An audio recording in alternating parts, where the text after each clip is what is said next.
nggak ada papa. Mana ada kamu bisa jadi seperti ini. Anak usia dewasa aja nih, masih terlalu diatur-atur sekali. Banyak orang bisa memiliki anak, tapi nggak bisa jadi orang tua.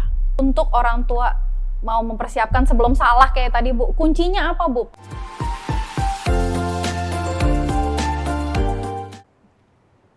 Halo Papa Mama, semoga Papa Mama sehat selalu. Jumpa lagi di Bapau, bahas problem anak ortu bersama dengan Ibu Charlotte Priyatna. Ya, Marlin, Bu. Ini saya terpikir nih ya, kalau ini pasangan gitu ya, masuki pernikahan gitu, pasti mereka sih dapat sih bimbingan pranikah seperti itu. Tapi setelah mereka memasuki dan mereka kemudian hamil lah, mau memiliki anak gitu, yang mereka pikirkan saat anak itu ya dijanin itu adalah cari dokter kandungan sebaik-baiknya, yang paling bagus gitu.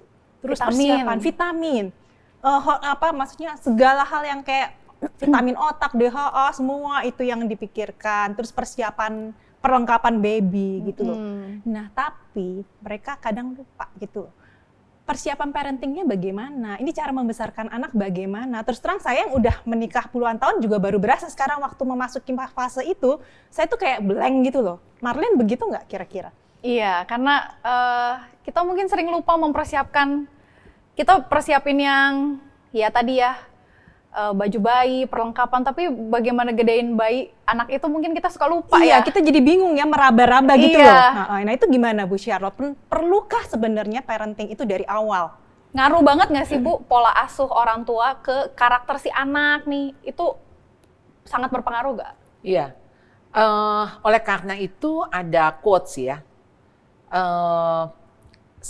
banyak orang bisa memiliki anak, tapi nggak bisa jadi orang tua.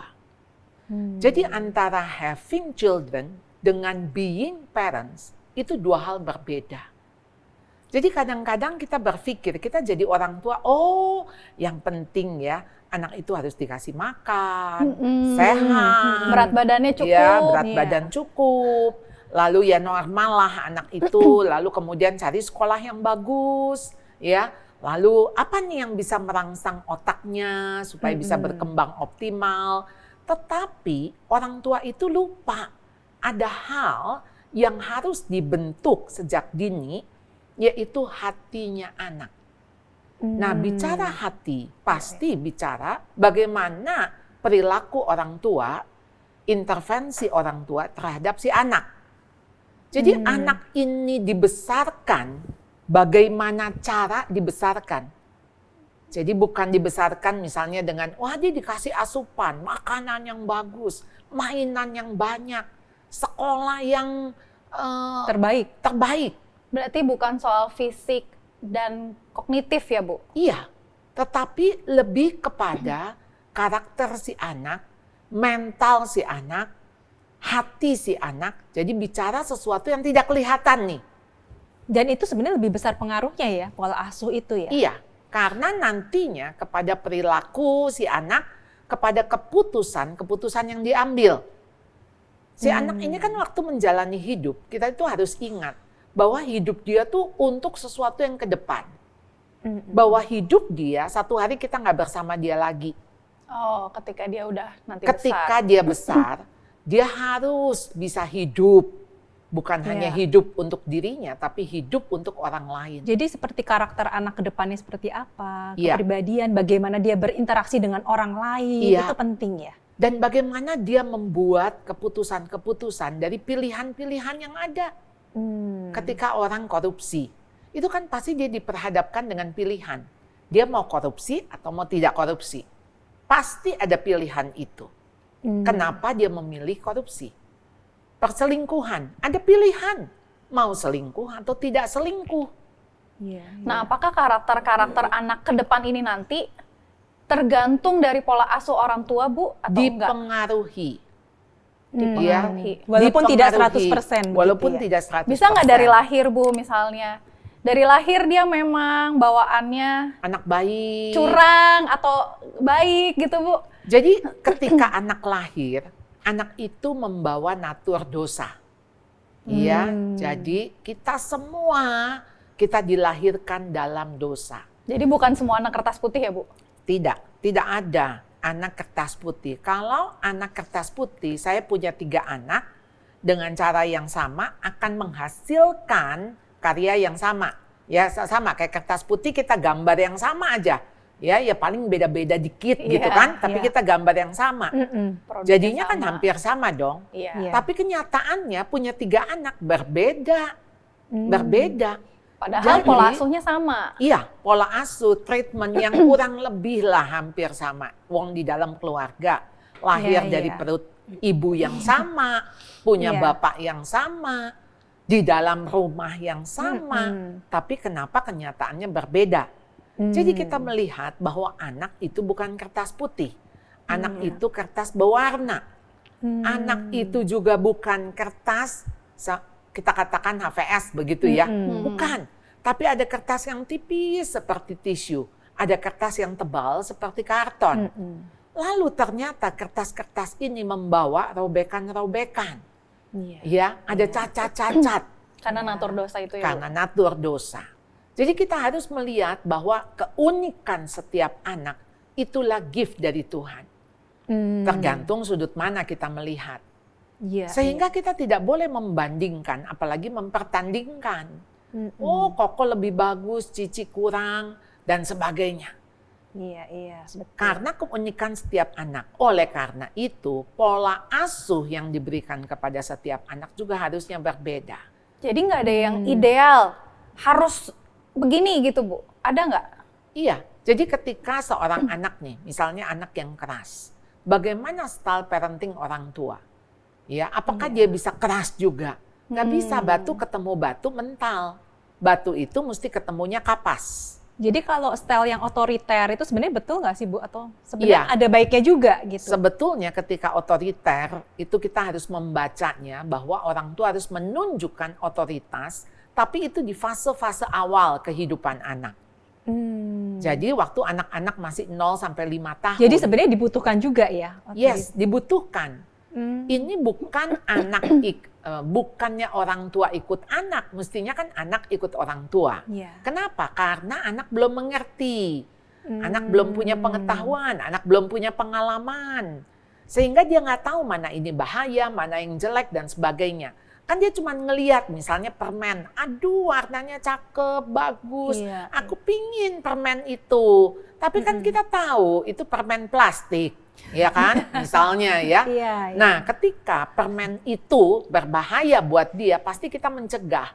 Tapi kan anak itu ngotot, guling-gulingan, pokoknya mau. Nah sekarang bagaimana sih orang tua? Sikap orang tua itu masuk di dalam style parenting. Jadi ada orang tua yang otoriter, yang pokoknya harus, ya, pokoknya dia menganggap bahwa orang tua itu selalu benar, ya. Ada juga yang lemah juga kan Bu ya? Ada juga orang tua yang permisif. Ya udahlah, namanya juga sayang anak, ya kasihan. Dia belum ngerti. Dia belum ngerti. Kasih dan kasihan ini jadi blur ya buat orang tua yang permisif, karena dia pikir kasih itu adalah kasihan, ya. Nah, yang ketiga adalah orang tua yang mengabaikan. Ya, kita melihat orang tua seperti ini biasanya memang tidak berfungsi jadi orang tua. Dia bisa memberikan pengasuhan anaknya itu kepada orang lain, kepada pihak ketiga. Misalnya kepada ART, suster, gitu. Iya, kepada Jadi dia pihak ketiga. Nggak punya relasi dengan anaknya. Tidak ya, Bu? punya relasi, karena dia pikir yang penting saya sekolahin dia, Yang penting kasih makan. saya kasih makan, Kembali Materi, bertumbuh secara materi. secara materi, saya pikir saya sudah bertanggung jawab. Tidak ada relasi sama sekali. Nah yang keempat ini yang biasa disebut otoritatif adalah memiliki relasi dengan anak tetapi juga punya otoritas. Jadi disinilah yang kita berharap anak itu ketika taat, ketika tunduk kepada orang tua karena dia hormat. Nah hormat yang dari anak dibangun, respect-nya itu dibangun dari bukan yang dituntut orang tua. Tetapi respect-nya itu dibangun karena anak itu mengasihi orang tua. Kan orang tua kan sering bilang gini, hormatin dong papa mama. Ya, ini mama tuh udah setengah mati besarin kamu. Mama tuh yang melahirkan kamu. kalau nggak ada mama kamu tuh nggak akan besar seperti ini. Kalau Iya, nggak ada iya, papa iya. yang bayarin kamu sekolah, mana ada kamu bisa jadi seperti ini. Orang tua berpikir dia mendapatkan hormat itu dari apa yang sudah dilakukan. Apa yang sudah dia berikan ya Bu Apa ya? yang sudah dia berikan. Dan disinilah terjadi relasi transaksional. Oh, Jadi karena papa sudah melakukan ini, maka papa menuntut kamu seperti harus ini. menghormati orang Iya. tua. Padahal relasi itu harus dibangun relasi kasih. Kasih yang tanpa pamrih, kasih yang unconditional love, incarnational love, dan kasih yang seperti itu, kasih yang menggerakkan hati anak, sehingga dari situlah terbangun hormatnya dia, respectnya dia, dan dia bisa mendengarkan apa yang orang tuanya katakan. Iya, Dan dari situ ketika anak merasa juga dia dikasihi, dihargai, dia juga sungkan akan menyakiti orang tuanya, apalagi mempermalukan orang tuanya. iya, iya. Dia pasti akan dengan segala hormat. Dan saya pikir dari situlah, maka ketika orang tua, ketika ngomong apa, melakukan apa, dan termasuk iman karakter orang tua, itu yang akan menginspirasi anak itu. Jadi kalau orang tua nih misalnya kan kadang ada orang bilang, aduh otoriter banget sih tuh orang tuanya sampai udah anak usia dewasa aja nih, udah Masih besar. diatur-atur Masih ya? terlalu diatur-atur sekali gitu loh. Iya. Nah tapi ada juga orang tua yang permisif tadi ya, jadinya apa-apa, ya nggak apa-apa deh kalau anak suka, nggak apa-apa deh anak suka, yang penting anak suka gitu. Iya. Jadi nggak ada seakan orang bilang, kok nggak ada dorongan sih untuk anak ini, harus maju dong, anak harus maju. Nah ini seperti ini gimana tuh, dua jenis. Yang Pola biasanya asuh. berlawanan. Betul. Dua ekstrim gaya pengasuhan orang tua. Jadi memang biasanya di budaya kita Asia itu lebih menggunakan yang otoriter. Ya, yang Kayaknya tapi pokoknya- sekarang permisif udah mulai banyak nih Bu. Nah, betul. Sejalan dengan perkembangan budaya barat, western kan juga masuk ya. Nah, jadi memang ketika yang pertama tadi otoriter, yang pokoknya ya kamu harus, ya wajib, ya. Sehingga bagaimana orang tua ke anak itu betul-betul vertikal. Jadi orang tua itu jauh gitu ya. Anak tuh takut sama orang tua. Ya, dan sebetulnya punya dua efek. Kalau dia takut dengan orang tua, dia betul-betul jadi tunduk, manut, nurut, dan nggak punya percaya diri. Iya. Dan ekstrim yang satu, dia akan memberontak. Dia justru akan berlawanan. Tergantung bawaan anak Iya. yang tadi ya Bu ya. Iya. Lalu kemudian kepada orang tua yang permisif. Yang segala sesuatu boleh, terserah kamu deh. Ya, nanti ya tunggu kamu besar, kamu mau menikah dengan siapa, ya terserah. Kamu mau ke gereja, nggak ke gereja, terserah. Ya, itu keputusan kamu, ya. Kan jalan hidup orang lain-lain ya. Jadi ya terserah mau sekolah di mana, ya semua terserah. Kalau tidak suka musik ya udah nggak apa-apa, nggak les, Nggak misalnya apa-apa, begitu. nggak usah les ya. Nah, di dalam hal ini si orang tua kan menurut saya ini orang tua yang malas dan orang tua yang tidak peduli. Karena dia nggak mau mikir anak ini punya apa sih? Nggak Apa yang harus menggali digali? potensi anak Iya, itu ya. apa yang harus digali? Apa nih yang harus dilakukan? Intervensi-intervensi tadi. Jadi dia berpikir anak itu bisa tumbuh dengan sendirinya. Dan kita ketahui anak itu kan naturnya dosa. Jadi kalau dibiarkan, ya tetap menyimpang. Yang Iya, kecil iya. itu sudah ada bibit dosa. Nah, bibit dosa ini harus diintervensi. Ya. Iya. Oleh karena itu biasanya orang tua yang permisif, anak-anaknya ada yang wah bablas. Ya, bablas. Udah nggak bisa ditoleransi lagi, nggak bisa direm. Seperti kalau benang udah diulur gitu ya. Iya, Untuk nariknya iya. lagi gitu agak sulit. Iya. Iya, kalau sekarang ibaratnya jalan, dia udah menyimpang.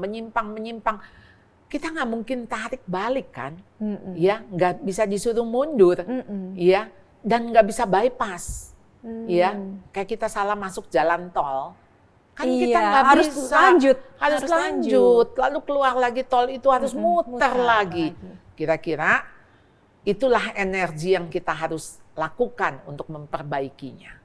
Jadi untuk orang tua mau mempersiapkan sebelum salah kayak tadi Bu, kuncinya apa Bu? Pengasuhan yang paling ideal tuh harus ada apa? Iya, jadi sebetulnya kita ini kan dapat pola asuh dari orang tua kita dulu. Jadi bagaimana kita dibesarkan oleh orang tua kita, maka seperti itulah kita membesarkan anak-anak kita. Jadi ketika anak-anak ini dipengaruhi oleh gaya pengasuhan yang diperoleh oleh orang tua, maka kita sebetulnya sedang meneruskan kerusakan itu atau kesalahan itu. Kalau nggak sadar ya Bu berarti? Kalau nggak sadar dan kalau kita nggak berubah, kalau kita nggak belajar. Iya.